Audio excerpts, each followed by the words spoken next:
So, I am on a mission to get to know as many Dead by Daylight creators as I possibly can, and in that vein, I have started this YouTube series called Conversations by Daylight, and today I have the king of DBD cosplay and horror cosplay, JG Dark. JG, how you doing tonight, bud? I am doing quite well. How are you doing? I'm doing amazing, man. I last night, technically, I don't know, time's weird. I have ADHD. I officially am no longer single after like 2.5 years of being single. So I don't know. I'm kind of yeah. Congrats. I'm kind of like floating on that one, man. I haven't stopped smiling in like 18 hours or some shit. Okay, so for those out there who might not know who you are, you want to tell them a little bit about yourself and what you do and everything? Oh yeah. I, as pretty much you heard, am JG Dark. I play a lot of DBD, indie horror games, cosplay, spin on a stripper pole, and just overall, we have a good time, like talking horror and like everything else, like under that genre umbrella. Yeah, I definitely think that if people are ever like, oh man, I really need somebody who's like not just DBD but also horror, I really think JG's like one of the places you go, because like like your love of horror is crazy, man. I especially like your background and everything. Yeah, I love it. And I'm still like adding stuff to it like every day. Just come home with the new horror memorabilia. Partner's like, what is that? It's for stream. We can write it off. Don't worry. Pretty much. That is pretty much how it goes. Like, you want to go to the store? Oh, are those horror pops over there? Let me go grab those up real quick. Save the receipt. Give it to the tax man. Exactly. So, for a lot of people who are unfamiliar about how this works, I have 10 questions for myself, and then I pulled 10 questions from the community, and we're just gonna go through them. And it's not like a standard like, what would you like? Okay, next question. It's just basically a conversation with questions that are used as jumping off points. So laid back, and if you're watching this on the YouTube, it's probably gonna be a long one. And let's get started. So I think the most obvious question is, what is your favorite horror movie of all time? I'm sure you've asked this a lot. Oh yeah. My favorite, pretty much, because the way I look at horror movies isn't like scare factor, because obviously when you grow up on horror movies, there's not too much that scares you. I agree.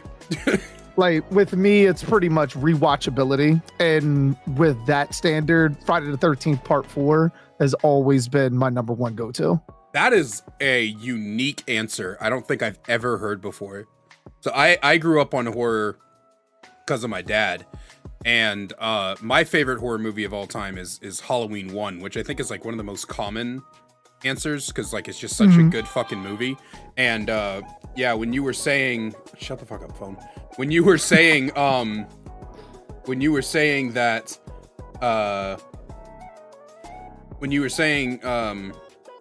you know, horror doesn't scare you as much anymore when you start growing up, or when you grow up on it. I kind of am the same way, but my dad, I'm telling you right now, nobody in this world was more fearless about horror than my dad, because he could just like take himself out of movies. Like my dad was so unimmersed in movies. I have no idea why he loved them so much, because like when I was younger, of course, I was like fucking petrified of them. And then my dad would just sit there and be like, oh, it's not that scary. I'm like, he's ripping her arms off. What do you mean? There was this my dad's mom told me the story. When he was 14, there was apparently this double feature horror movie that was so gruesome that the local movie theater had a doctor at the theater to check your heart condition. And there were scenes in it like a woman getting quartered, with the horses and stuff. And then there was another scene where a dude's eyeball like got stuck out and the camera like zoomed in all the way on it and shit. And my dad at 14 years old was in the theater eating popcorn while everybody else around him was puking in puke bags. Oh man. And my mom said that boy is disturbed beyond reason. My dad gave no fucks. He didn't even have to grow up on horror. He just didn't care. Oh man, that's like pretty much with most movies. I can take pretty much any kind of gore, but the only thing that will ever get to me, and to this day, it doesn't get to me if it's CGI, but if it's done practically, anything going in the eyeballs. Oh my god, yeah. It automatically like, oh, I gotta look away. Yeah.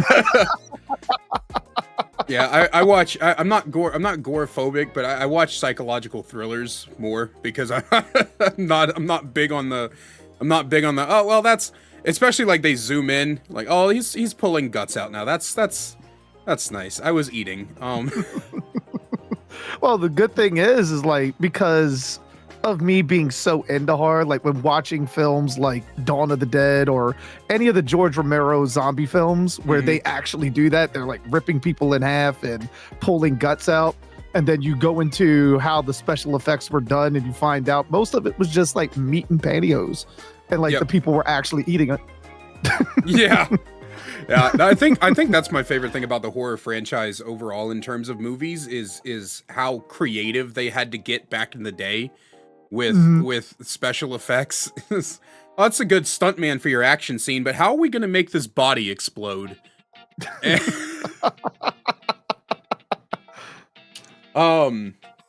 Next up, have you ever thought about being an actor in a horror movie, and would you want to be the protagonist or the antagonist?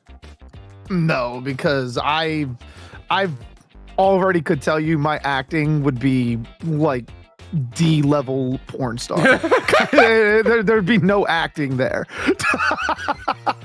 You know, D-level porn star probably is some of the most accurate words I've ever heard describe you. Like I feel like if I was scrolling through Pornhub one day and I just saw you in a low budget porno, I'd be like, yeah, that fits. That's accurate. I don't just there for the unmasking scene. That's I don't think I could act in a horror movie because like at some point something ridiculous is going to happen and I'm just not going to be able to do my lines properly. Like there's just no way. Like one of my favorite scenes in horror ever. And you'll probably be able to tell me which one this is from, but it's from one of the Friday the 13th.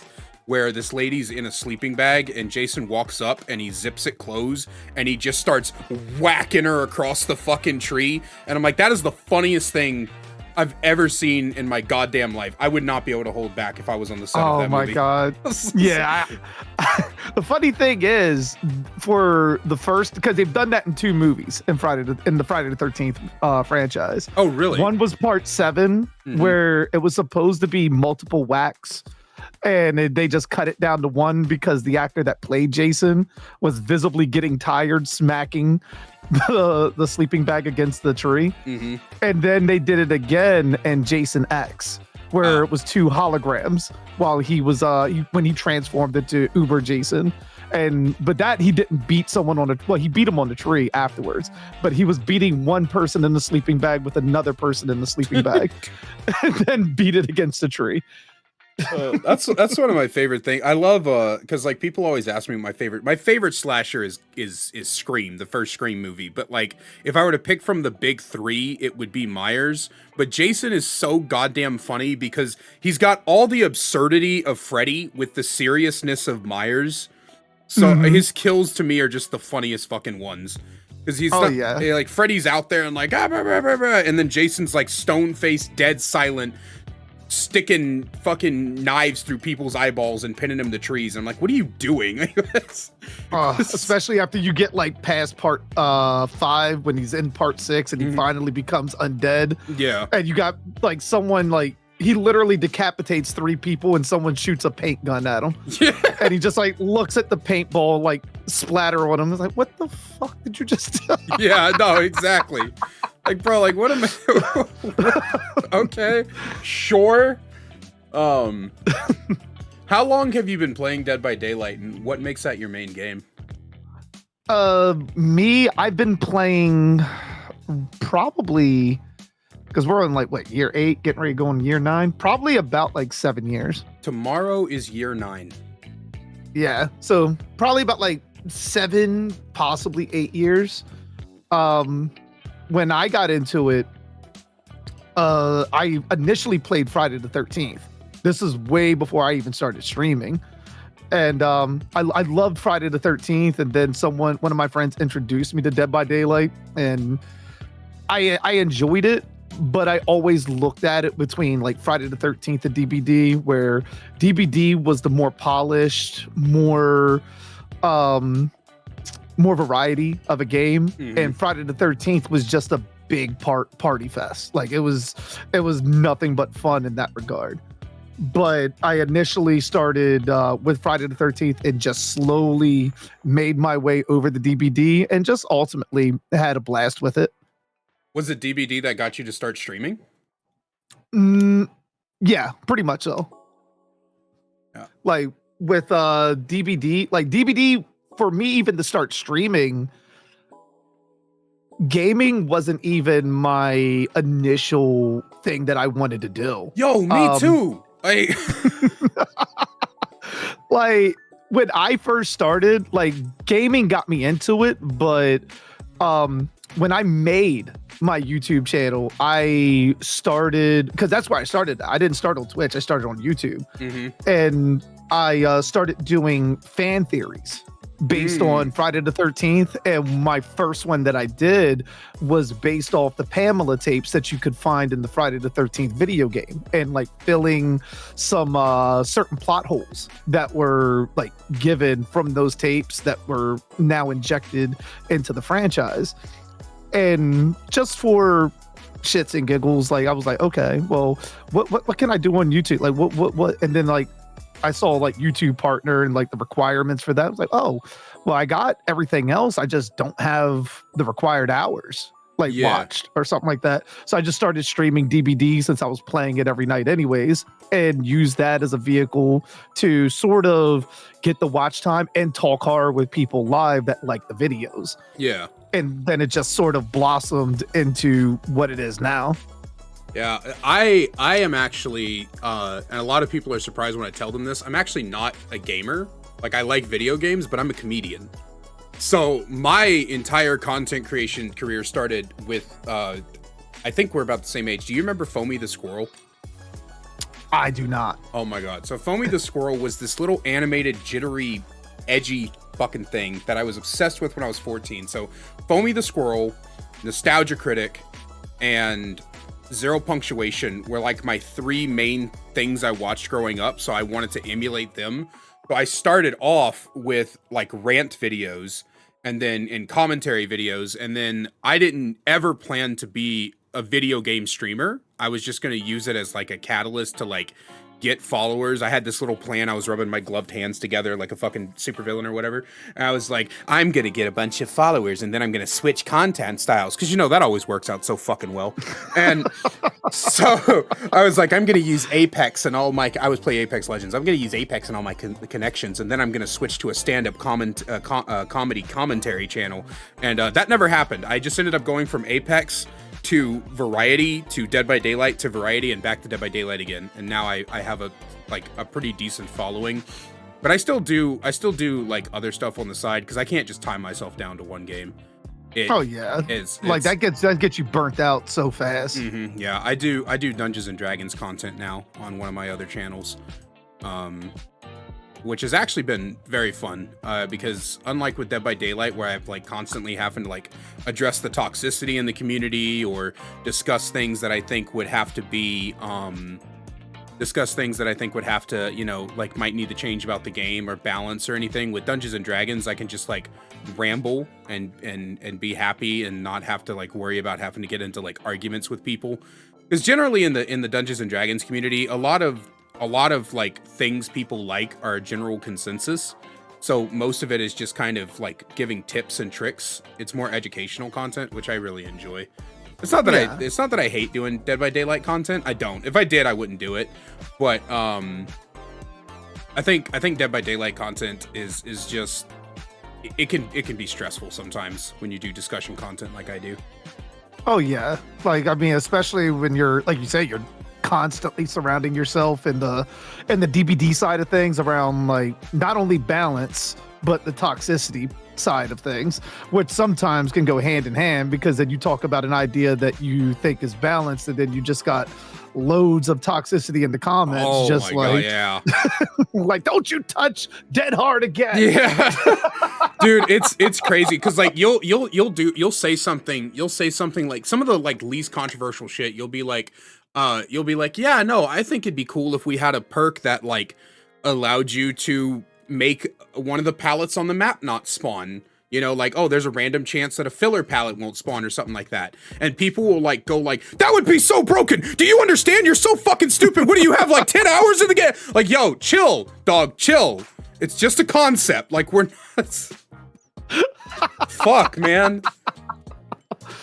Oh, like, and that's like something I've seen a lot with what I call the loud minority in the community, where you just get those people that are so dead serious about everything, don't touch anything, very, very, very, very aggressive to any kind of like change. Yeah. That could be for the overall better, but just because it may give them an advantage currently, that they're like, no, don't touch it. Don't touch anything. Yeah. Oh, dude, it's crazy. And like it goes beyond that. Like you don't even have to have like a discussion video. Like when the Unknown came out, Ots like pulled like some really good killer player, whoever the fuck they are, and was like, hey, here's a showcase of like some of the cooler stuff Unknown is capable of. You know, it can actually be a really good killer. And people were on Twitter like, oh my God, you're the reason that this is a competitive game. Holy shit, bro. Like just quit doing content. Like dude, like holy, it's just a fucking showcase, dude. Chill, man. I guarantee you your fucking low MMR ass is not running into fucking Momo 7th. Like calm down, dude. Like, oh my. Oh, I just need the DBD community to chill, man. I just need y'all to chill. Please. I mean, that's pretty much why I play the way I play, even because it's just like, you know, like just have fun with it. Oh my God, even yours, like your locker standoffs that have been happening a lot lately, which are fucking hilarious. But like your locker standoffs and people are like going after you, like, oh my God, this is so tough. Like, dude, like at any time, the survivor could just end it. Pretty much. Like any time the survivor could just get out the locker. That's what I love about doing it, especially on TikTok, because TikTok, for the majority, everyone on TikTok, like during those, they love it. But there's always like a handful, like, let them out, let them live. They were in there long enough, and I'm just like auctioning off their life. Like, if you really want them to live, you know, you can drop 15 subs on Twitch right now. Like, no, like that's fine. Let them die. Yeah, dude, dude, I don't know. Like, I had this, I don't know if I should feel bad about this, but that reminds me of a story. So I was playing random killer games a while back, and I loaded in, and one of my chat members was like, how many subs to have you tunnel the fun men?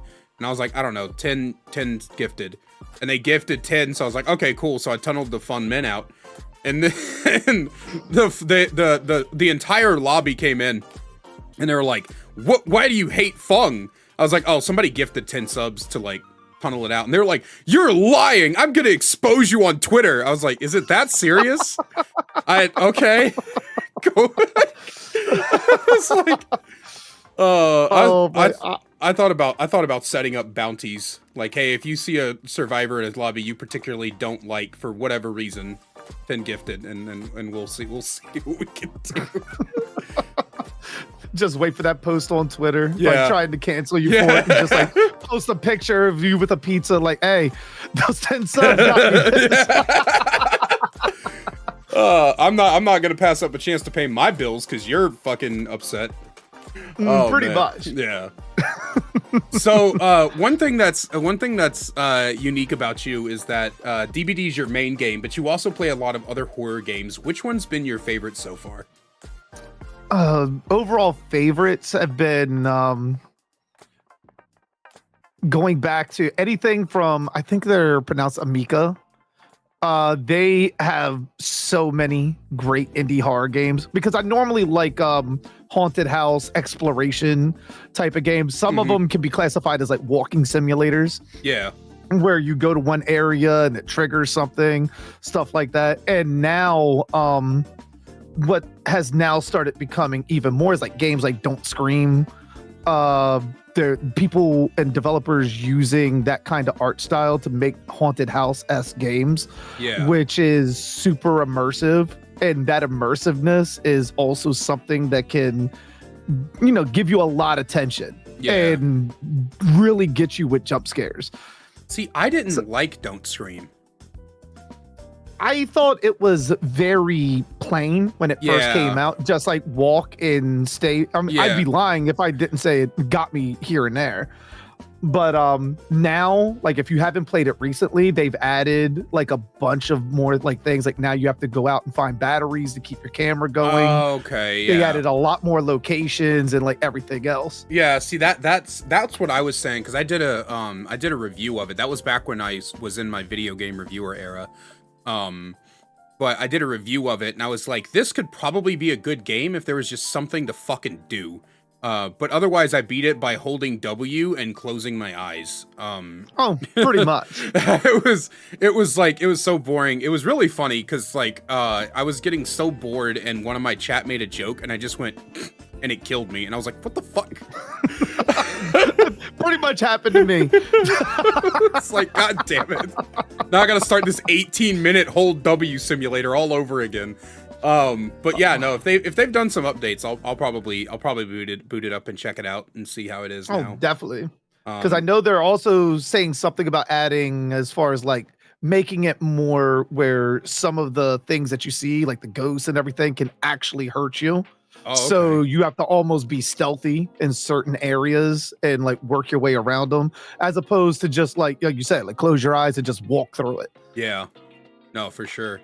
Yeah, because dude, I might honestly hit you up after this, have you give me some recommendations. I try to get into horror games, but like some of them just like Amnesia bored the shit out of me. I was like, oh no, I'm walking to find puzzle pieces, and every so often a noise will go, and I was like, what? Okay. I was so bored. But I heard. Have you ever done Mortuary Assistant? I have not, no. That's one. If you haven't played that, I wouldn't even say do the story aspect. Like when you get it, go into the settings, turn off the story mode, the cinematics, for whatever story mode, and pump the ghost aggressiveness all the way up to 100%, and just prepare yourself from there on out. I will give it a try. Somebody also sent me a mascot horror. I forget what it's called. I'd have to check, but someone also sent me a mascot horror I'll have to check out. So since you play so many horror games, is there any horror game tropes you like simply cannot stand? Like as soon as it happens, you're like, oh my God, here we fucking go again. No, I'm pretty much open to anything. Like when I play anything, it's even like that with the movies with me. Like you'll very rarely hear me like say anything bad about anything except one game that really, and I think I blacked it out of my head. I can't remember the title of it, but that's some next level hatred. Like, and it started so well. It was like you started out in the woods and then you made it to the most generic haunted house ever. And that's fine. That's whatever. But then you get into a area where it's a maze of mannequins and not all the walls and everything, or like you can walk over and trap yourself in a corner, but they give you a candle that lights literally nothing. And I was getting so frustrated. And then based on what they gave me at the beginning and middle of the story, and then the ending of it literally made no sense. It was just like tossed in there. Like this, all right, we need the title for this game. How do we fit the title in? Just throw that in the ending, even though it has fuck all to do with the rest of the game. I spent an hour. I spent more time ranting about the game while the credits were going up than I did actually play. Did you ever play? Oh my God, what was that fucking game Aaron did a review of? It was like Gray something. It was like an alien game, or a game about alien invasions. It's a horror game, and I'd have to look it up. But yeah, it's like an alien and horror invasion game. And like at one point you hear a guy on a radio that's like, oh my god, he's sticking his dirty finger in my asshole. Like it's like just the most absurd fucking, hold on, I'm gonna go to Aaron's channel real quick and look it up, because like now I need to Nope, my leg. that title. Shut the fuck up, Aaron. Gray Hill Incident. That sounds familiar. I don't think I've ever played it though. Yeah. Yeah, no, the Gray Hill incident, the Gray Hill incident is it's one of the most ridiculous fucking horror games I've ever seen in my goddamn life. It's so stupid. It's basically a comedy is what it feels like, but they're playing everything serious. You get a chance, you got to play it. I guarantee you it's just pure content through and through, bro. I'm definitely it's just pure it's just pure content. Just from the finger comment alone, that's like something that's right up my alley. Yeah. Yeah, it's so stupid. So we go from the horror and the DBDs and stuff to the cosplaying, which is something you're known for. Two things: locker standoffs and cosplaying. What got you into cosplaying? Like, when did you first start it? I've always been into costumes, even when I was a kid. So like, just now growing up and now having adult money and like being able to actually put money into them, like it's so satisfying to me. Like just to have like those like pieces, and especially even with like the Michael Myers mask that I have, where I can get like when I was a kid, if you got like Michael Myers mask, it looked absolutely fucking nothing like Michael Myers at all. And like now you have places like Trick or Treat Studios that sells like literal Myers masks from the movie molds, and like you can grab them up, and then if you are like skilled enough, you can repaint them, which is what I've done with my masks to like make them more accurate to the movies. And so like that's something that even more so got me interested. But overall, just like being able to dress up as the characters, even when I was a kid, was like something that I've always loved. See, I was a ninja for 3 years in a row on Halloween. So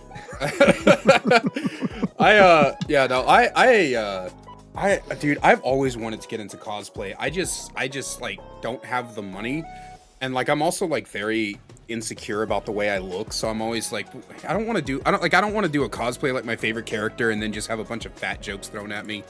Like, bro, like could I please just like do things in peace? So I guess my next question is actually, what was your first cosplay you ever did, like as an adult, like the first one you actually like went out and like was like, oh yeah, I'm gonna compile this one together, this will be the adult one that I do? The first one I've ever did was Spike from Buffy the Vampire Slayer. My fucking man.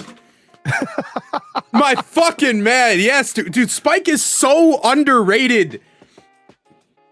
Oh my god, dude. Like I love that so much. I based the look off of his first appearance. I sourced out the boots, the pants, the shirt, the undershirt the overshirt that he wore with it, the trench coat, the contact lenses, the vampire teeth, the exact ones that they used, at least style wise. And I even did prosthetic makeup for it. Yeah. Oh my god, dude, that sounds so fucking cool, dude. Like dude, growing up, so Buffy is one of my favorite TV shows of all time, and everybody's like, Angel. I'm like, look, I love David Baran's, I love his spinoff, I do love the character of Angel, but how come more people don't love Spike? Like, that is the best character arc in that entire fucking show. Man, I 100% agree. Oh my god, dude. Man went from purely evil vampire to basically fucking savior of as many people as he possibly could. I love Spike. Every time I rewatch it and he shows up, I'm like, yes, there he is. That's my son.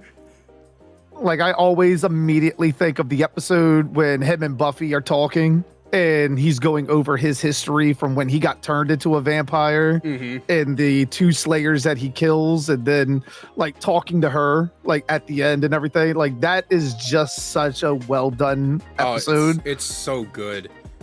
Even his reappearance when he got his soul back, and she like she saw him in the church, like that whole framing and everything was just it was so good. It was definitely so fucking good. I cannot get over Spike. I love him so much. So what has been your favorite cosplay so far? My favorite overall is my Freddy. Like my Freddy, mostly because it's a silicone mask. And pretty much for those that don't know with silicone masks pretty much act as almost prosthetics that you don't have to glue on. Oh, okay. So once you put it on, like the mask, everything you emote under the mask, everything the mask does with you. So if you can talk, the mask moves with it, the mouth opens, everything. It looks like you're wearing prosthetic makeup. Did you make it yourself or? No, that one I got done by an artist. How much did that one cost you? The mask itself, typically they run between $600 to $800. Damn. Yeah, there's a lot of work that goes into them. No, I bet. Like that's like I said, my whole thing with cosplay is like I have two barriers. One, it's really expensive, and two, I'm really insecure. It is, but like I think I admire, like I think I made a joke one time where I was like, sometimes JG's cosplays are my sleep paralysis demon, but like yours are like they're so well done. It's mostly like when you show like the end process of building a cosplay, like when you've like halfway through putting on makeup or something like that. Like one time you showed one where you put a I think it was one of those fake heads on top of your head to like round it out more, and I was like, what the fuck is he doing? He's already bald. Why is he putting more bald on his bald? I don't know how this works. Sometimes you got to get, it's like an extra large, just extra bald. That's all. It's extra bald. Who's the next cosplay you're looking to do? Who are you building up right now for the pieces of? Right now is the unknown. Is pretty much what I'm doing. What have you got left? Pretty much like I have the clothes that I need. The way I'm trying to go about this overall look, because I've seen some people do it with body makeup. Mm-hmm. What I'm attempting to do is going to likely be with liquid latex and like toilet paper, like gluing that on. Like it's basically a process of gluing toilet paper onto your neck and everything, where he has all those like folds and twists. Mm-hmm. And then you hit it with liquid latex while it's over. And once you do that and you paint it a flesh color, it now blends in and it looks like skin. Okay. And it's much more easier to get off and everything. So just like utilizing that aspect, which is something I did with a very old Freddy cosplay, where I was able to do that with the same process, but I was picking at the toilet paper on my face to make those like those little like chunks where you can see the meat underneath. Yeah. The pores and the burn scars and shit like that. Yeah, and it like looks pretty. It looks pretty good. And like I went out on Halloween night with like that, and it pretty much lasted me all night. So I'm assuming if I do it with the unknown, it should last me at least 3 to 4 spins on the pole before it starts coming off. It sounds like you're like there's just a lot of stuff that just experience with cosplay. You're like, yeah, I learned my lesson with this one. We can do that for the. How many cosplays have you done now? Lots. Lots. Like I've made a joke that because of how I have my portraits customized on DBD, I made a joke of like after a while I'll be able to replace those portraits with just cosplays that I've done of the characters. Can't wait to see Vecna. That has been requested. Yeah. I mean, it's easier. You're already bald. Just avoid the Thanos comparison as best you can. Oh my god, dude. That'd be hilarious. So the last question I have for you is any tips for people out there who are looking to get into cosplay? Like, what's the easiest place for them to start, and how do they improve on it as they go? Well, the first thing I would probably say is like look for practicality. Like if you're short on like budget and stuff like that, always Google's gonna be your best friend. Like on that, like you use a reference picture, try to find things that you want, especially like for the Spike cosplay and stuff like that. Something that simple as far as like clothing. It's easy to find those sort of things and like set yourself a budget and everything. The biggest thing is you don't want to go in too deep too fast. Because that will become spendy and there's no telling whether you're going to like it or not. Right. So like I would probably say start small, and if it's something you like for instance, I've done a couple of different Batman cosplays. When I first started doing it, I had just a spandex suit. And when I started building, I built on like the boots, the gauntlets, the gloves, the mask. And little by little, I started upgrading certain things to go with the cosplay to the point now where I have a almost identical version of the costume from Ben Affleck's Batman with the like the voice modulator and everything.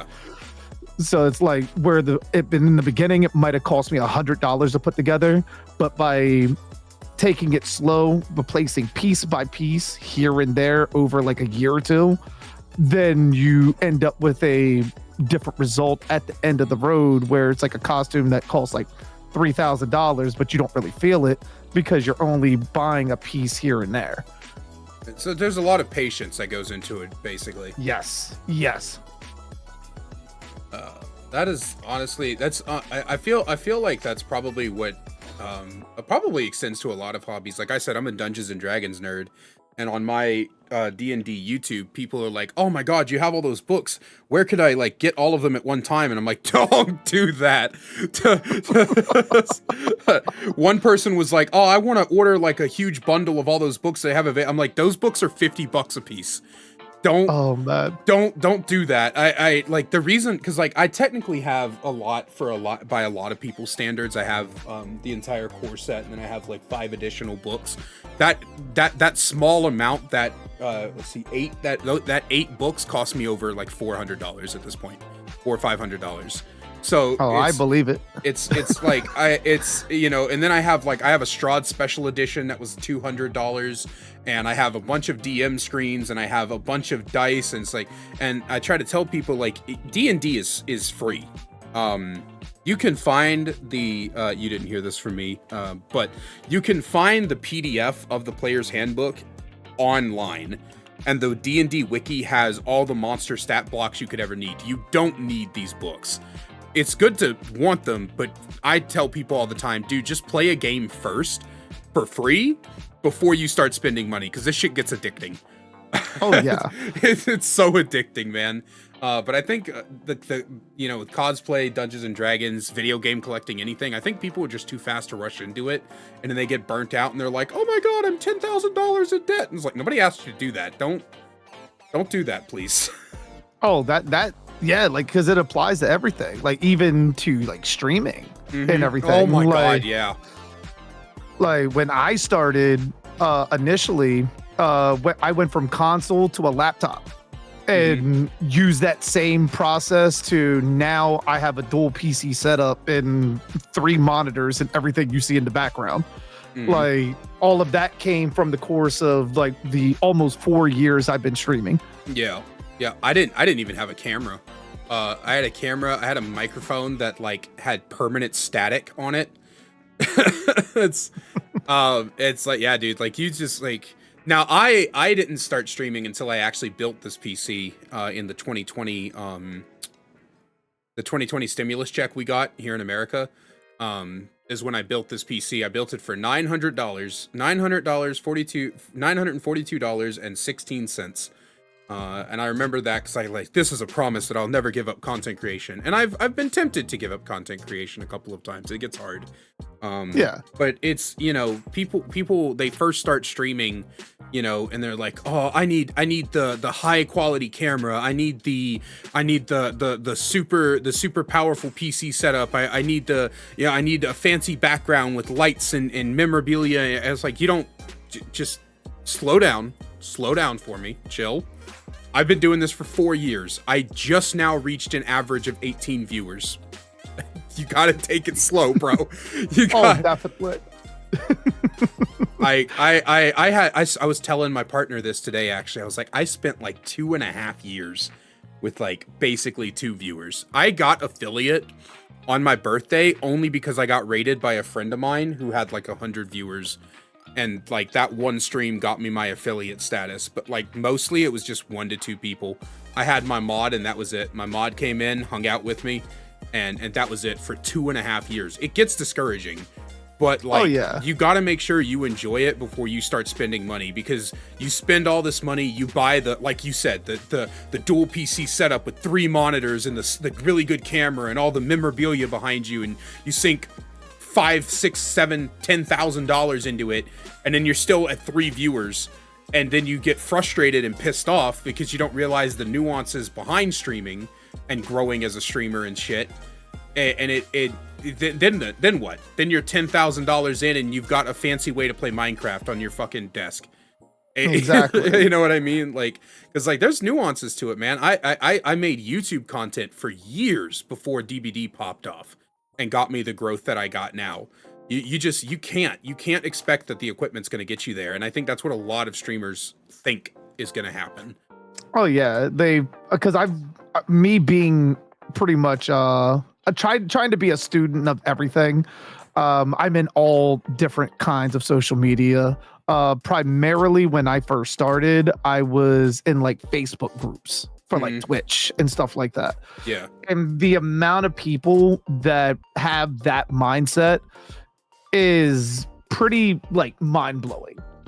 And it's the whole thing, and I try to give my insight on it, where it doesn't matter if you have a $20 camera, a $15 microphone that has static or anything like that. It doesn't matter if you are not using the time that you have to develop your personality, like who you are, your identity for not only you, but the channel that you run. Then you're pretty much just twisting in the wind. You're going to go around chasing any kind of trend or anything like that to try to catch steam. And overall, if you do catch steam, it's not even really you in the end. And that also creates a little bit of frustration, because now you're doing something that you don't like, that's not natural to you.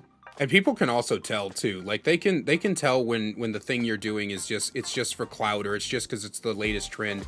I had somebody in my Discord the other day who was like, what do you guys do when you don't have viewers? You just talk to no one? I was like, yes. I spent years talking to no one.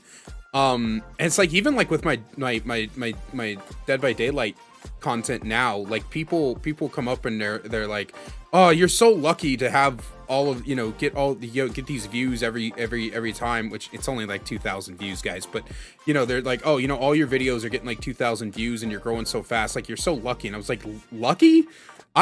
Most of my videos didn't even break 100 views when I first started. What do you mean? Like, pretty much. It's kept always doing that progression. It, man. Yeah, it's like nobody, not a single person blows up over it. It seems like they do. Some people seem like they do. Like one moment you don't know who somebody is, and the next moment they're plastered everywhere. But you got to realize that you're only looking at it from the inside, the outside in. Like, we don't know what it was like for Otz when he first fucking started. Exactly. Like, he started exactly where the rest of us did. He probably got discouraged from time to time, and I don't know. I don't know the man, but he probably got discouraged from time to time and shit like that. I just wish people would have a lot more patience with content creation, because they think they're just gonna hit the go live button, do that every day, and eventually 200 people are sitting in there. It's like, you gotta give something. Oh, definitely. It's like pretty much like you said, like that mindset there alone, like people just want to, they're looking for, well, not everyone obviously, but there's a lot of people that look for instant gratification, that I'm playing the game and stuff like that. Like when I started playing DBD, and then I started noticing that I'm starting to pick up steam, and overall goes back to finding your identity as well, where it's like, the way I play is very different than the way a lot of other people play. Like Yeah. you can find a ton of people that all want to be the sweatiest of the sweat, and there's nothing wrong with that at all. Mhm.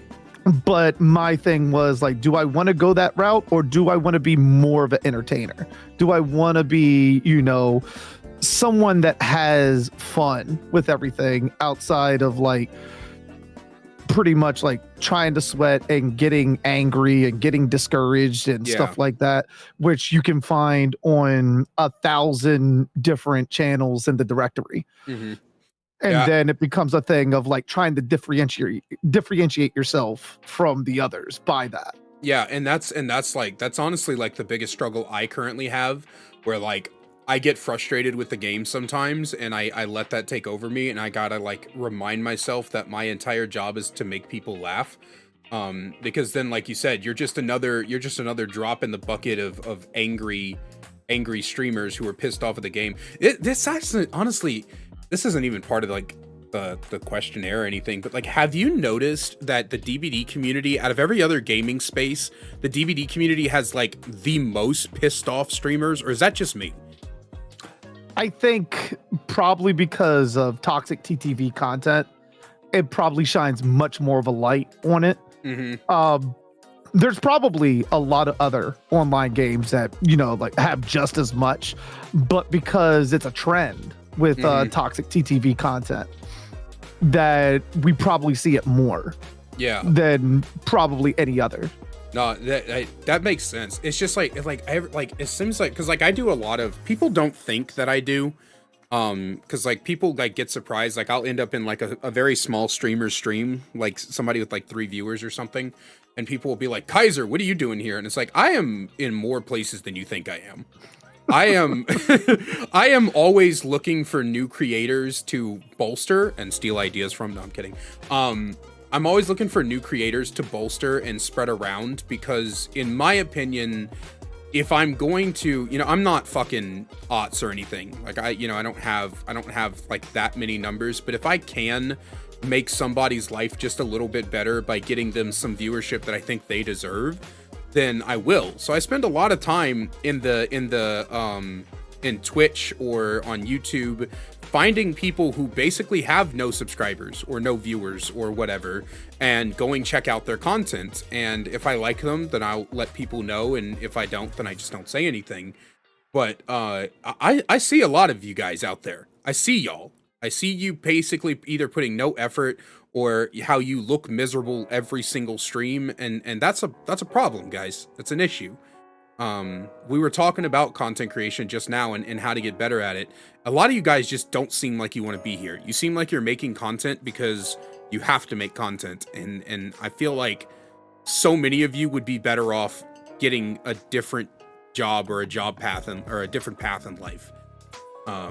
It's crazy. You should do it sometime. Go just start checking out smaller creators. You'll see what I mean. I do. Like pretty much, I range all over because I spend a lot of time on Twitch and I meet a lot of people.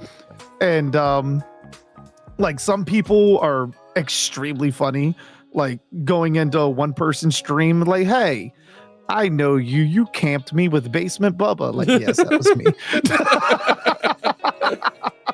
And like, they're genuinely like, like, I like you. And like we become friends off of that. And then there's some people I'll check out and they get camped by anything, any killer, Myers, Bubba, whatever. Yeah. And there's like 1 gen left. And they're like, why is this person camping me? Like, because there's only 1 gen left. Yeah. Like that's pretty much why. And then next thing you know, I'm banned. Yeah. Oh yeah, dude. Oh, it's crazy. I've done like 3 videos on this by now. I'm sure I'm gonna do more in the future, but like this community is like, I've never met a gaming community that complains when the other side tries to win. Like, oh yeah, it's like, why are these survivors keep blinding me when I pick up? Because they're trying to survive, bro. Oh, why is the killer like chasing me whenever there's 1 generator? Like, because he's trying to kill you, bro. Like, did you forget what the point of this game is? Well, why is he sweating? Trying to win his sweat. Oh, okay, yeah, go fuck. You know what? Fuck it, go for it, dude. I remember someone telling me I had a try hard build on. I was a backpack nurse. Oh my god. One of my favorite stories I did, I was playing Myers. I was farming the Man in the Bush achievement because that achievement takes so fucking long to farm. And I was running the double green speed stalk speed add-ons, the ones that make you stalk up faster. I was running those, and I ran Monitor and Abuse, Infectious Fright, Forced Hesitation, and Surge. And this was before Stranger Things came back. And somebody called my build cringe pay to win. For fuck's sake. I was like, okay, sure, buddy. And then they also ended up tossing a slur at me for using the build, and I was like, you. It's like I said earlier in this interview. I just wish the DBD community would chill. Oh yeah. Can we calm down, please? Like the amount of times I see like I just did one on Monday where I did Basement Bubba. I was supposed to do a real estate Bubba, but someone took me to Macmillan instead. So I was like, all right, we're doing Basement Bubba then. And I got him in the basement, and they instantly just got like upset. And my only response could be, "This 2024. You're still getting got by Basement Bubba. Like you haven't adapted." Oh my god, man. And like even when I get those games, like I posted a video on my second channel a few days ago about me getting hard tunneled out by a huntress, and the video was mainly to showcase how I bought my team the time to do 5 gens, and then one of my Steves in his infinite brilliance BM'd at the gate and then got no-ed smacked by the huntress and died for it. So that was the point of the video, and people were commenting like, "Oh, what did you expect the Huntress to do, you stupid snivelly survivor main?" I'm like, bro, I didn't complain like at all about getting hard tunneled. I was just like, yep, this is happening now. Yeah, like, I mean, it's not really much you can do. Like, you just accept it and carry on. Yeah, that's what, you know.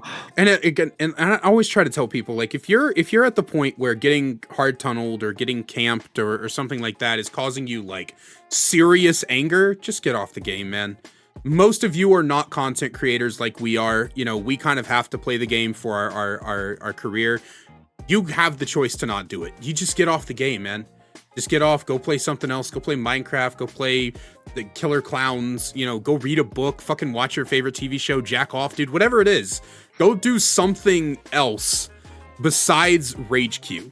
Please. It's not for me, man. It's for you. It's for you, dude. Like, because I mean, it's always like the mindset of like, if you're like, I'm not even this mad. Like, I'll get tunneled and someone will get mad that in the same game that I got tunneled. Like, I get paid to do this and I'm not even mad. Yeah. You're doing it for free. Yeah. Like, dude, Twitch chat loves getting mad on my behalf. They love getting mad, dude. Like, so like I'll get into like I got gen rushed the other day. Whole team of BNP Commodious swivel sockets with Weave of Spiders and Hyper Focus Stakeout. Like, the whole team had it. And so like every fucking gen like popped in like 4 minutes. Like, there was literally nothing I could do. I was running some jank Spirit Fury Enduring Weave Attunement Franklin's build.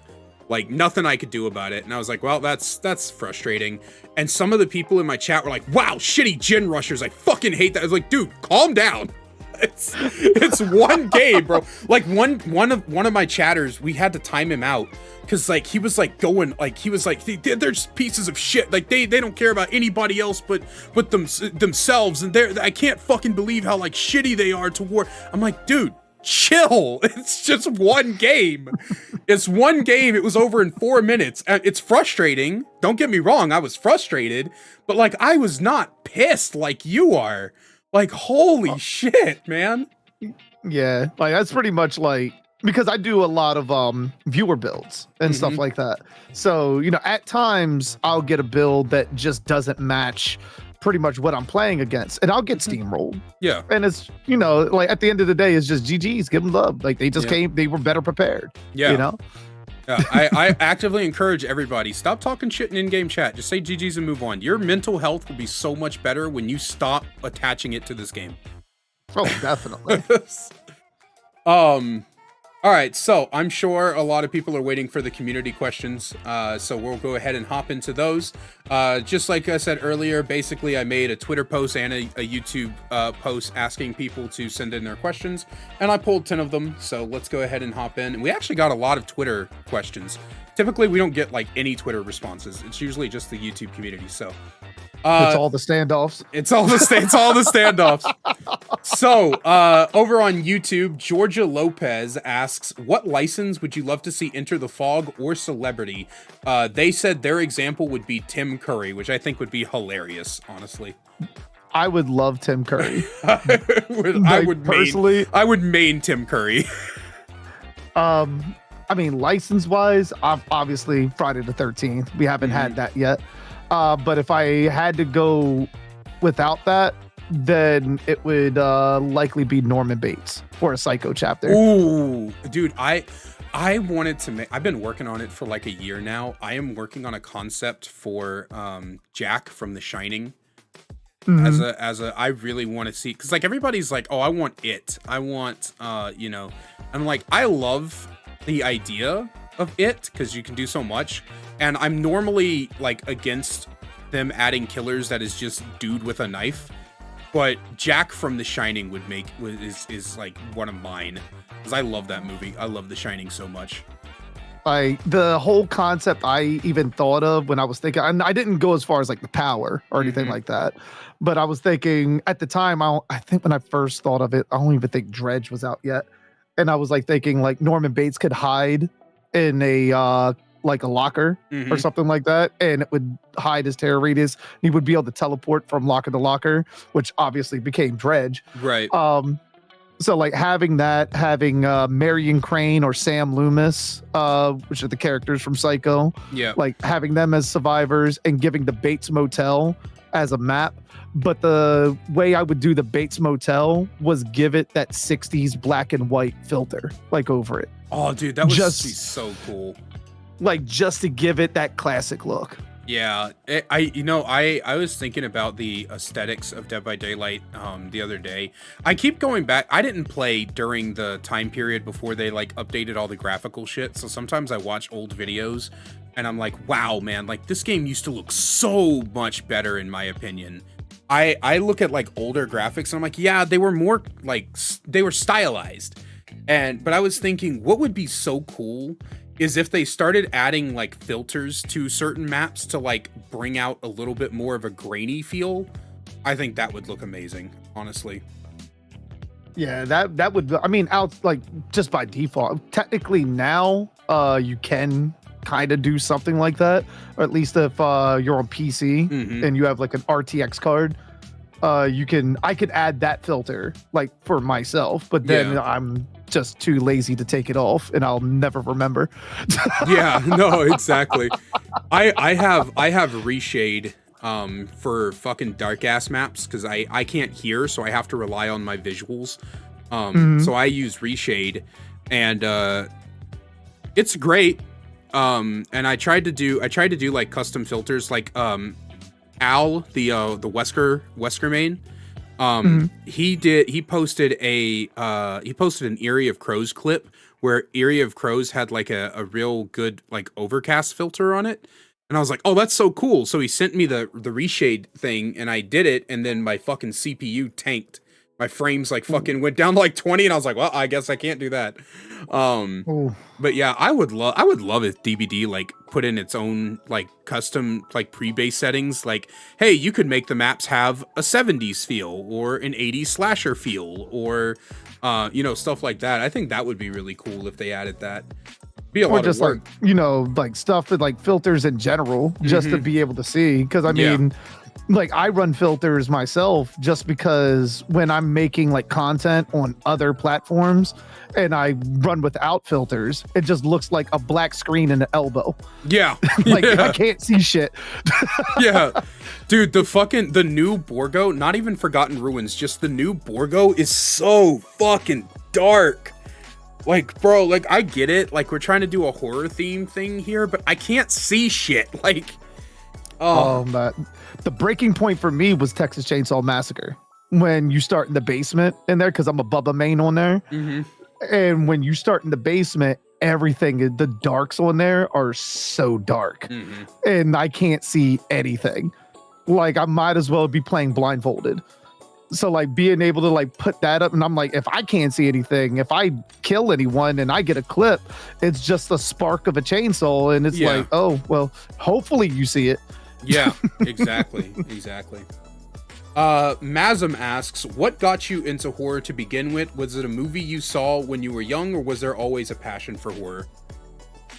For me, as far back as I can remember, my sister got me into horror. Like, I was very young, like 6, 7 years old. Mhm. And like, she put on, like, I think it was like Return of the Living Dead or something like that. Yeah. It was like either Return of the Living Dead, Nightmare on Elm Street 3. It was like one of those. And I watched it, liked it. And then I was like, okay, well, let's watch more. And like, here we are. Yeah. Like, I just started watching that all the time. Yeah. I love telling the story of how I got into horror. So when I was about 9 or 10 years old, I went in my dad's room to ask him something, and he was watching Freddy versus Jason. And there's a scene in that movie where Freddy is coming out of the bathtub, and he goes, "That hockey punk, he won't stop!" And he kills the dude. And that fucking scene scared the shit out of me, to where I didn't take a bath or a shower for a week. Pissed my mom off. So my mom my God. was like screaming at me to take a bath or a shower. And my dad finally got up and he was like, all right, I'm fucking tired of this. And the next day, he dragged me into the room and he forced me to sit down and he showed me Jeepers Creepers 2. And every time I would get scared, he'd be like, "No, look, son, it's fake. Okay, it's okay, it's fake. Look, you know." And he taught me how to compartmentalize. And then, like, after like a full like horror movie marathon day, we watched like 10 movies in a day. I started loving horror from that point on. But yeah, it was all because I wouldn't take a shower because I got scared Freddy Krueger was gonna come out of the bathtub and kill me. Oh my God, that sounds like my kids. Like, my oldest daughter, like, she was afraid of Chucky for the longest time. Mhm. And I had a friend that could do a Chucky impression. So I had him record a couple lines. I went out and bought a Chucky doll and just would place him randomly around the house and just wait for a reaction. You gotta teach him young. Teach him to love horror young. Because like I did like horror, but I liked the children's horror. You know, Courage the Cowardly Dog, Scooby-Doo, like that kind of stuff. The real horror didn't come until I saw that scene in my dad's. Clib Clob says, "What is a perk that you would like to see in the game, no matter if it's balanced or not?" Pretty much like that's already in the game. No, I think they want like an actual, like, what would you like to see in the game, like a perk effect? I would, because I feel like we have so many that covers everything, like for the most part. So I would probably maybe like some kind of like hex or something, like maybe even something to counter invocation, like that's in the basement, like a whole new like effect that pretty much can counter things like deliverance or Sable's one perk where she's able to jump off if she's in the basement. Yeah. Like something like that. Obviously the killer would have to go down there in almost an invocation style-esque kind of thing, and there would be some trade-off. Like maybe they lose bloodlust or something. Yeah. But that'd be something.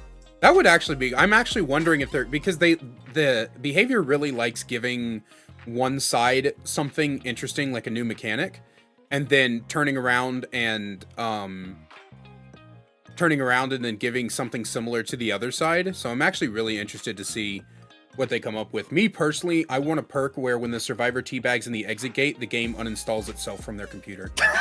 I don't know if that'd be complicated to code or anything, but I just imagine the in-game chat. Oh my God, dude. I don't get pissed off at this game a lot, but nothing tilts the fuck out of me more than when I lose a game and they just won't fucking leave. Like, would you please get the fuck out so I can go next? I'm begging you, bro. I try not to let it get to me because I know that's what they're looking for. But it's just like, dude, please, you won. Just please let me go next. But like on that note, I saw this idea a long time ago on, I think, Reddit, where they said that once the exit gates are open, like once the in-game timer starts, or the exit gates are powered, there should be a portal in the basement that the killer can walk through that ends the game and lets all the survivors escape. Like, just that quality of life where it's just like, oh, you just get to leave through that door. The killer gets to just leave. And we no longer have these fucking 20-minute matches where the survivors refuse to open the gates or whatever. It's like, that is a great idea. I wouldn't mind that. I would unironically love that. I would use it every fucking day, multiple times a day. Guaranteed. Although the memer in me would want to go through the gate with the survivors. Just like, come on, guys, let's all go. That would probably be the funniest one. That's a better idea, actually. I want to watch. I just want to be like, yep, you all lost. Teabag a couple times as Ghosty, and then just walk out. Pretty much. Melon Plays asks, did a specific killer or survivor make you start playing DBD? I know we talked about this earlier. You went from Friday the 13th to DBD.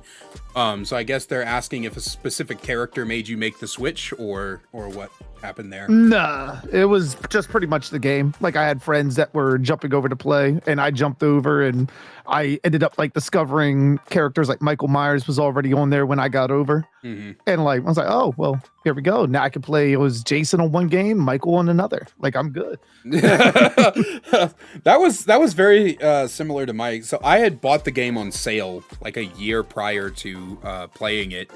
And I was sitting there bored on Twitch one day. It was close to Halloween. It was October. It was Halloween. It was October 30th, 2022.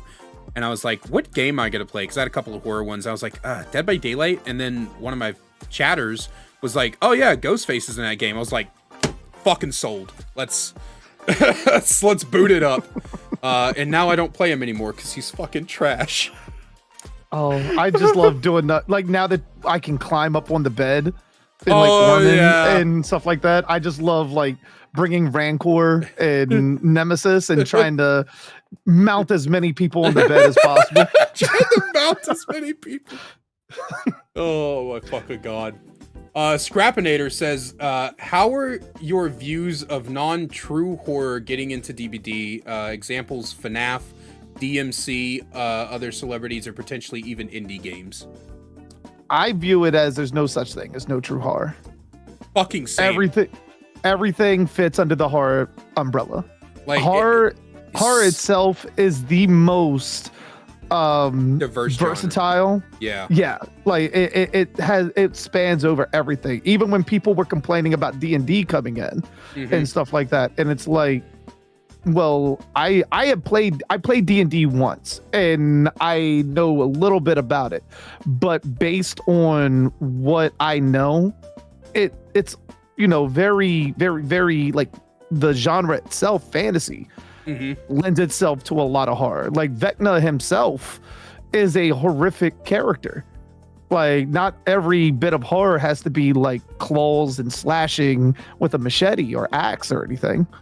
Like, it's very, very different. Celebrities, that's something I think overall does lend itself to the horror genre as well, especially getting something like Nicolas Cage. And I just instantly think of Nicolas Cage's son tunneling him out every game, which is just hilarious to me. But Nicolas Cage is, he's a very prominent figure in the genre himself.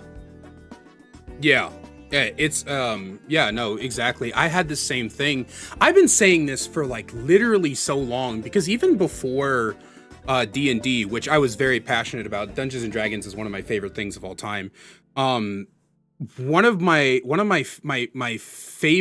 biggest things was Skull Merchant. When Skull Merchant dropped, and people were like, this isn't horror. This doesn't make any sense. I was like, dude, shut up. Because horror is the most diverse genre out there. There's gothic horror, there's psychological thrillers, there's slashers, there's body horror, there's there's so much. There's pastel horror, there's neon horror. Like I was just like, horror is so diverse that I don't like the idea of trying to say something isn't true horror or it isn't horror enough. And like if you try to limit this game to just slashers, this game is going to die. Yeah. Like there's a reason that other games like Friday the 13th, Texas Chainsaw Massacre, Killer Clowns, there's a reason that they're all not going to be as popular as Dead by Daylight. It's because they're single licensed games that don't have the variety this game does. I agree. I actually just posted something about that not too long ago. Like about single licenses with like games like Texas Chainsaw and everything. And if they were like if they can, because I don't know the ins and outs on their end, what they're able to do with the license, even if they wanted to and stuff like that. But I said, like, imagine how crazy the horror community would be just on Texas Chainsaw Massacre alone if they announced like a Devil's Rejects like chapter or something coming on over there and stuff like that, and just breaking away from Man with Chainsaw and his family. Now you got a whole different like wrinkle in there and things that you can build on those concepts going beyond that. Maybe a supernatural like aspect to it, maybe, you know, for another chapter, and like bringing more and more in. Like Dead by Daylight has so much variety between all the chapters and everything that they're bringing in, whether people see it as non-horror, slashers, supernatural, like everything. Like it's that whole melting pot of horror that keeps drawing people to it. Yeah, exactly. It is literally just, it's so good. And I honestly, whoever is out there, I genuinely hope this. If you're a fan of this game and you have a licensed chapter you want to see, no matter how tangentially related to horror it is, I hope you get it. I really do. Moving over to the Twitter questions. Horror Tommy asks, why do you play Myers so frequently? Is it for the lulz or is it deeper? No, it's just for lulz. Pretty much. Like the pure and simple. Like Myers being as memey as he can be with some of the things that he can do. Like the moment they were bringing in the anti-face cam mechanic, the instant I heard that, was like, oh, I can tombstone someone getting off the hook.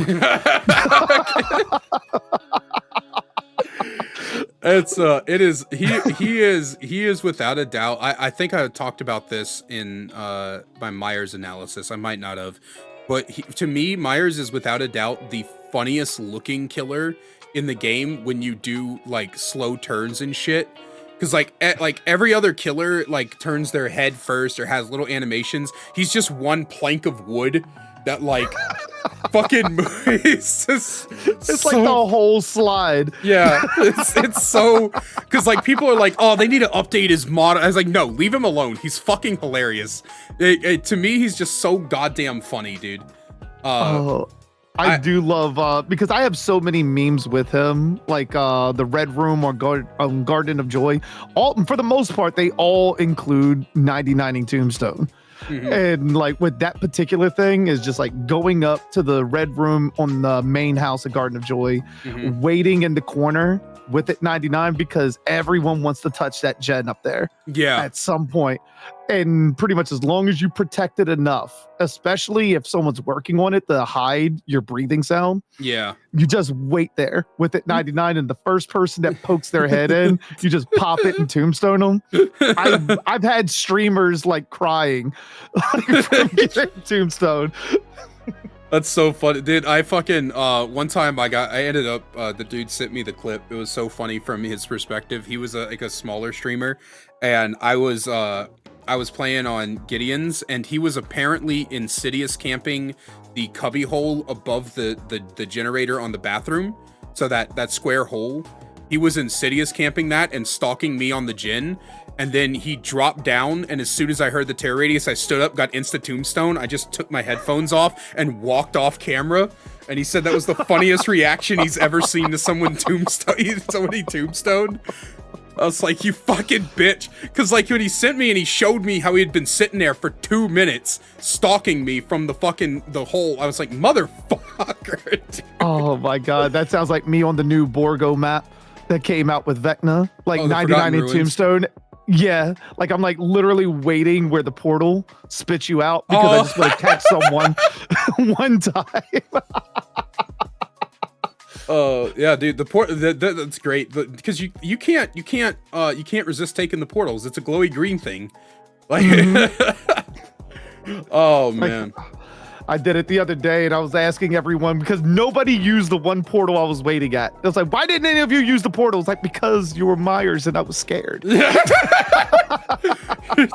Fair enough.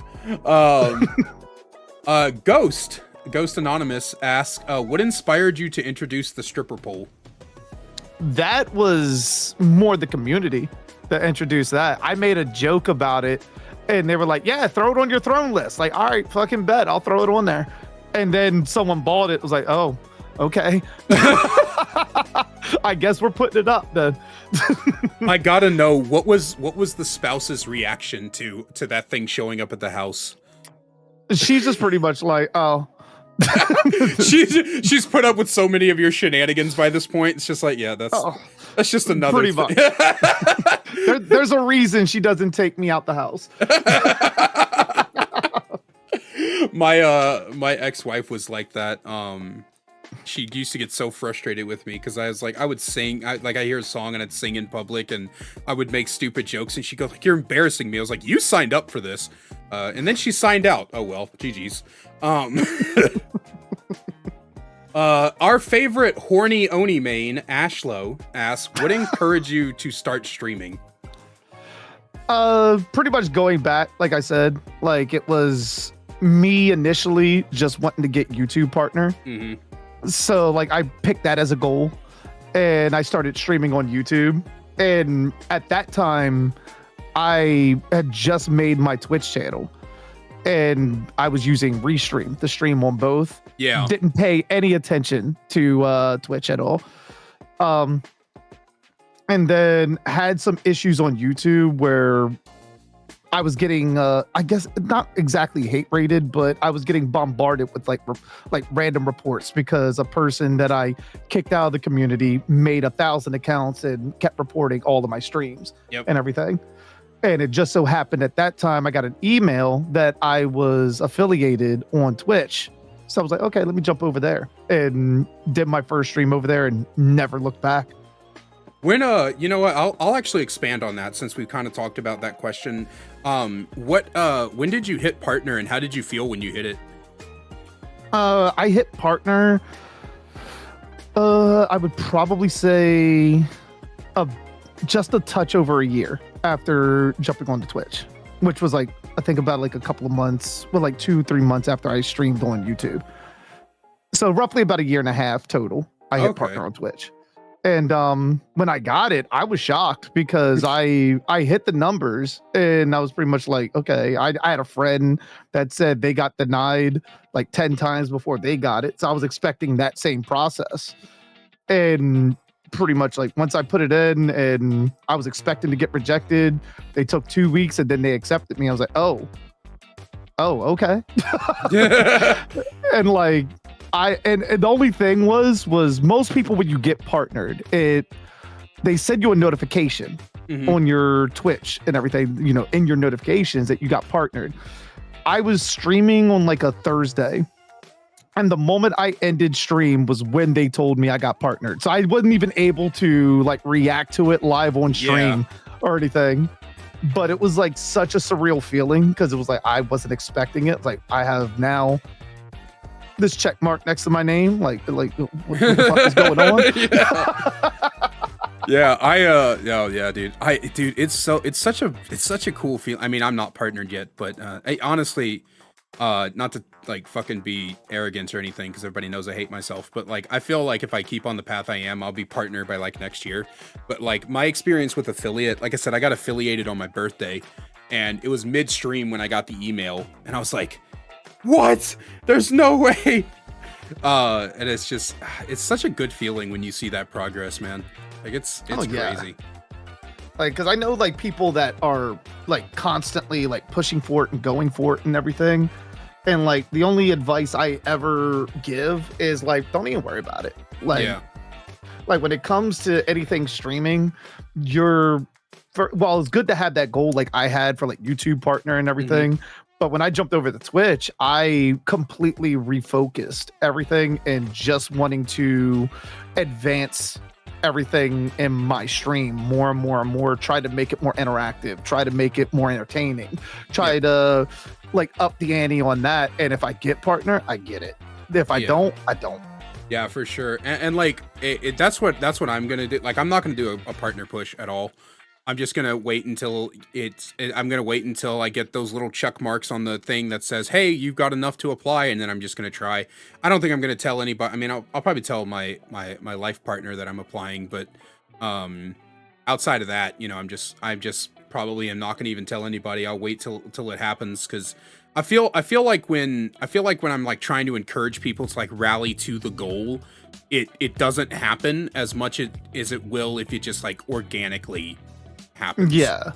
Like pretty much like from even what I've seen with like people that have done partner pushes, they have like sort of bots and commands and everything that tell people that come in from raids to click this and click that and everything. And my mindset always, even with that, was don't worry about clicking anything.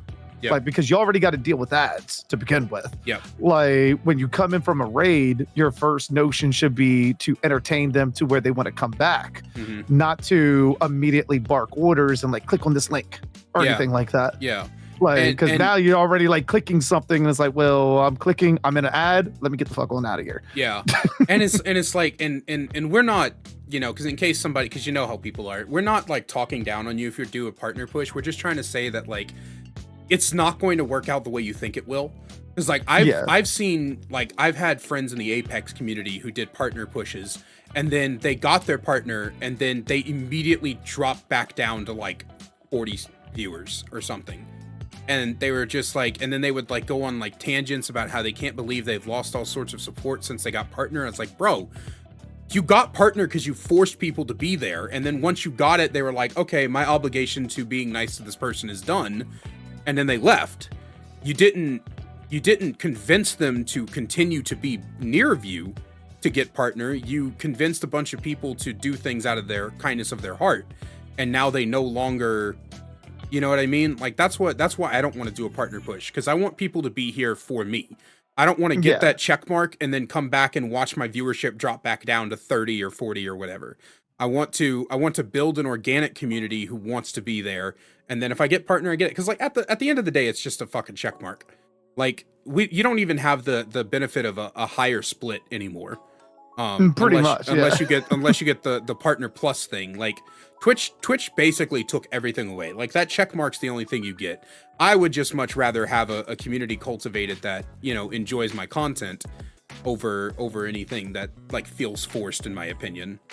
Exactly. And the thing is with that is when you do partner pushes, one of the things that people don't think about is when you're pushing that hard, you do create viewer burnout.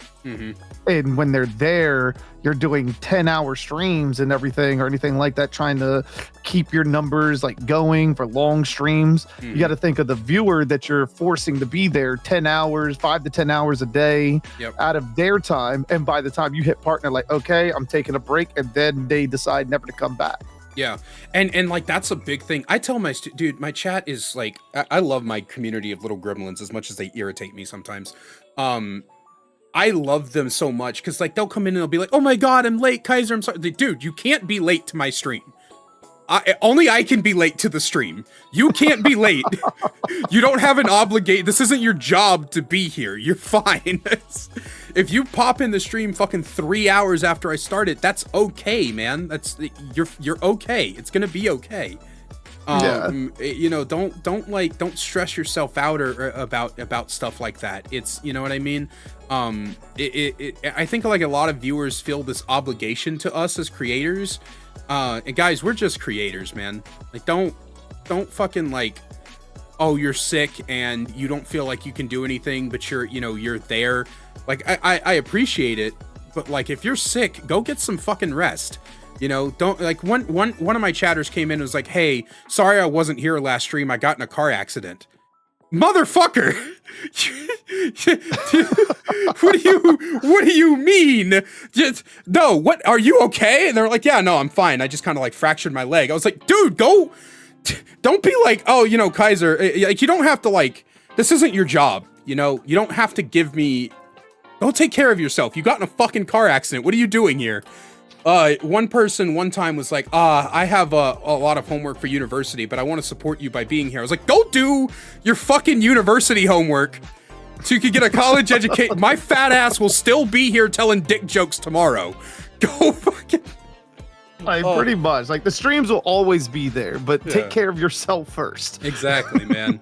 Exactly. Some people some people are like, "Hey, I don't have much money, but here's like $5." I'm like, use that to buy yourself like your favorite candy or something. Don't give me your last $5. Don't. I feel like so bad sometimes because people know I have money troubles. Like, that's like a common thing. Because I'm very like down to earth with my audience. You know, I don't get in like too personal territory. Like, I don't trauma dump or anything, but I'm very down to earth with them. You know, people are like, "Hey, you know, how are you doing?" I'm like, kind of stressing out about bills, but it's okay, we'll do it.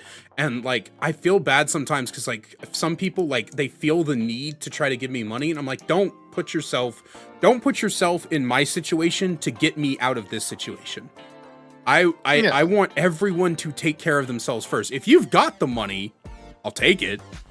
But if you're struggling right now, buy yourself that extra pack of ramen noodles. Go get yourself go get yourself something that you need. It doesn't even have to be food or something. Buy yourself something you enjoy, and I will still be here when you can afford to give. I don't, exactly. You know what I mean? Like it's one of those, it's appreciated but never required, like, kind of things. Like, exactly. Like we appreciate, especially like if you're doing it full time and stuff like that. Like, it's greatly appreciated because that is where everything comes from. But at the same time, it's like, don't put yourself in harm, just because you want to support or whatever. You being here is a form of support. And I don't think people realize that, bro. Like with my YouTube videos, people are like, "Oh my God, Kaiser, how can I support you?"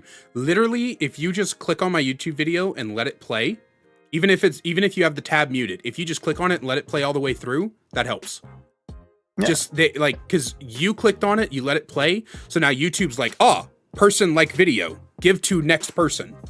Like, literally just you being it. Even with streams, people don't know this. There's an algorithm to Twitch. Who gets recommended to people to Twitch is also dependent on how many viewers and chatters people have. So if you're literally just there, you are already giving support that you don't understand you're giving. Literally just interacting with your favorite creators' content gets them to other people. And the other people that they get to might be people who can afford to gift a sub or afford to subscribe or something like that. You know, just because you can't do it, just interacting with the content helps, and it's free. It's free 99. You literally don't have to pay a dime. Just interact with the content, and it will help more than you realize. Scorch over on Twitter asks, top 5 favorite horror films. Top 5 favorite. With me, it changes all the time because of just the feeling, like I said, like rewatchability. Mm-hmm. But I would probably say, obviously, Friday the 13th Part 4, in no particular order. Friday the 13th Part 4, Halloween 2018. That was such a good one. I loved it. I actually prefer that over 78. Like, I know I'm probably in the minority with that a lot, but mostly because of it having that Friday the 13th feel to it. Yeah. Even though it's a Halloween film, it resonates with me a little bit more because like 78 is a very, very slow burn. Mm-hmm. And when you get to the end, when everything's happening at the end, then it's like, everything's hitting. But with like Friday the 13th and like Halloween 2018, they have that same thing. Like, shit is just hitting the fan like immediately. Yeah. I love the Rob Zombie Halloween. I like it. And I've done head-to-head movies between Rob Zombie's Halloween and 78. Mm-hmm. And while I think 78 did a better job with Michael Myers as a mysterious figure and everything, because I didn't like the backstory that Rob gave Michael Myers. I think if you cut out everything up until the point where he kills his sister, it's a great remake. I will say that Rob's Laurie, to me, in my opinion, is better than the original. Yeah, like as a character. Yep. Yeah, I this is such a contention point with Halloween fans, but my top 3 Halloween movies go 78, Halloween 2, Rob Zombie remake. Love it. Absolutely adore it. Like I like it. I like it. I'd probably say beyond that, Return of the Living Dead, if you've ever seen that, is such a it's a comedy horror, but like it's not like slapstick comedy. Like there's some comedic moments in there, but the way they did their zombies on there is unique and the most terrifying zombies you will find ever. Like zombies that can talk, that have humanity, that can plan traps for people and stuff like that in order to eat them is something that you don't see too often. Yeah. Oh yeah. What was Night of the Living Dead was the first time we had a black protagonist in horror, right? Yes. Yeah. Okay. I was trying to remember which one you were talking about. Yeah, like Return of the Living Dead was in the 80s. Night of the Living Dead, I believe, was in the 60s. Okay. But pretty much it's with Return of the Living Dead, it was considered an unofficial sequel where it sort of treated Night of the Living Dead like a movie based on real events. Okay. Like I definitely recommend, if you've never seen it, like you will probably get quite the kick out of it. As far as like probably beyond that, I would probably say maybe Nightmare on Elm Street 2. I do love that. And probably Night of the Demons. Very, very different list from mine, because mine goes Scream, in no particular order. Scream, the first Scream movie, Halloween 1, Jeepers Creepers 1, and then this is more for comedic purposes, but have you ever seen the movie Decoys? Yes, I have. That's one of my favorite ones. I don't know why, but I find the entire premise of alien women who kill you by having sex with you to be fucking hilarious. And I love the twist ending to it as well. It is such a, if you've never seen Decoys 1 or 2 and you want a horror movie that also makes you laugh, I highly recommend it. And then Pumpkinhead 3, the one with the Hatfield McCoy inspiration. Oh. Yeah, Pumpkinhead. I think Pumpkinhead is probably one of the most underrated horror franchises ever. Oh, without a doubt. Like, when people ask me about licenses I want in Dead by Daylight, I always say Scooby-Doo, because Scooby-Doo is my favorite cartoon of all time. But I also sometimes say Pumpkinhead. Like no one talks about him. I would love Pumpkinhead, especially if he was in the game and like instead of like his terror radius, it's just like the lightning that accompanies him, like coming over. That would be very amazing and creative. That would be so thematic. That would be actually awesome. When I was younger, I always thought Jeepers Creepers versus, of course, we got to be careful with Jeepers Creepers because I think we all know the story behind that by now. But I always thought Jeepers Creepers versus Pumpkinhead would make for a killer ass movie. Like somebody summons Pumpkinhead to take revenge on the Creeper, and then the Creeper and Pumpkinhead got to fight it out. That would be very, very, very interesting. It would be so sick, dude. It would be the Alien versus Predator of our like a Hallmark movie of horror that nobody would ever fucking forget. Because then I think of like, I wonder if they could do something, because like for like the Creeper and everything with his smell, I wonder if you'd be able to smell the curse from Pumpkinhead on the person that summoned him. Oh, and he would be able to plan that. Dude, it would be a battle of wits at that point. Pretty much. Like the creeper having to go after the person that summoned, and Pumpkinhead essentially turning into a bodyguard. Yeah. Holy shit. Yeah, that would be crazy. I never thought about that. I just thought about it as two of my favorite horror monsters fighting. Oh, that's pretty much where the theory videos come from. Yeah. And finally, from Kaylin on Twitter, we have, are there any DBD characters who you enjoyed cosplaying a lot? So I'm guessing they say original characters, and which ones would those be? As far as original, I'd probably say Huntress is very fun, just because of like the hatchet and like the overall like costume. The funniest, for not even the reason that it's the character, for a completely different reason, is probably Fung. Like, I've done a Bunny Fung cosplay, and because of the wig, and like my community knows this, they've made fun of me relentlessly for it.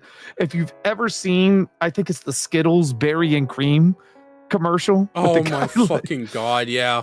The wig looks apparently like that. Oh my god, dude. So anytime I'm like just doing it, I'm just seeing like randomly in chat like berries and cream. Like, shut up. You know, but Huntress would be my fave though. You know what I would love to see you do, but I kind of also want to do myself, is Trickster. I have done Trickster. You've done Trickster? You gotta send me like photos or something of that one. Trickster, I thought Trickster would be so fun to cosplay. Now it's not his default cosmetic, but it's like one of his cosmetics. Yeah. Somebody on YouTube Shorts told me I should cosplay Dr. Eggman. I think that'd be fucking hilarious, honestly. You do it, like, pretty much, like, you could even throw your own spin on it, like, you know, make it a horror version. Yeah. Oh yeah, for sure. I'm gonna have to hold on, send me the state you live in. I'm just gonna go to your house and you could just help me out with that. I'm fucking around. So that was the last of the questions. There's two final things we need to clear up before we get out of here.